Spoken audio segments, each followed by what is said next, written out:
Dear students, I hope everybody is fine and well. In our previous video, we learned the basics of email. And today we are going to continue with the same chapter, that is chapter 11, Introduction to Emailing. And today we will understand how can we register ourselves in the websites providing email services.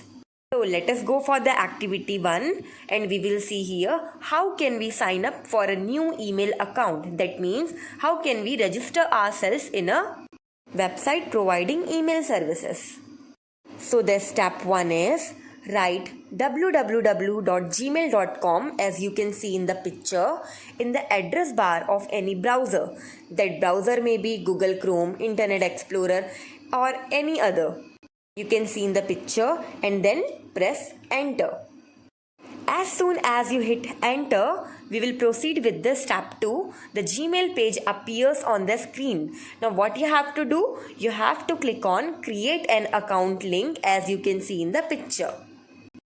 Under the step 3, you have to start entering the registration details like first name, last name, username and password.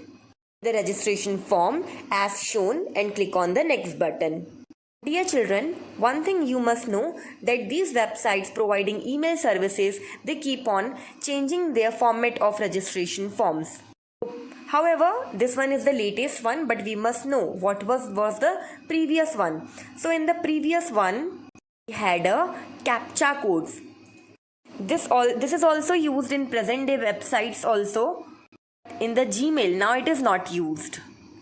So the CAPTCHA is just a simple test to check that a human being is using the system. It can be a distorted word, simple matter, questions, etc. It is known as a CAPTCHA. So this proves that a robot is not using the system. So what you have to do in this, you can see some distorted words over here like 4, FM, 2, 5, 6. You have to copy the same in the box provided and then click on the submit button. This will prove that a machine is not using the system. When choosing a password, you should use a strong password that cannot be guessed easily. You can use a mix of uppercase and lowercase letters. And you should never use your surname or date of birth as your password. Sometimes you can also use numbers, punctuation marks and other symbols like $, dot, comma, etc. You should keep using your passwords so that you don't forget it. You can also change it if you want to. Passwords are always shown as asterisk or dot to keep them safe. When you are using simple letters in your password, so it shows that password strength is weak. But when you use the symbols like @ dot, asterisk, etc., so it will show that the password strength is high depending upon the code they have done for creating that password bar. Now this step 4, these days it is asking for their phone number to verify your identity. So here what you have to do, take help of your parents, enter their phone number and click on the next button. Step 5, they will be sending you the verification code you receive in the given contact number.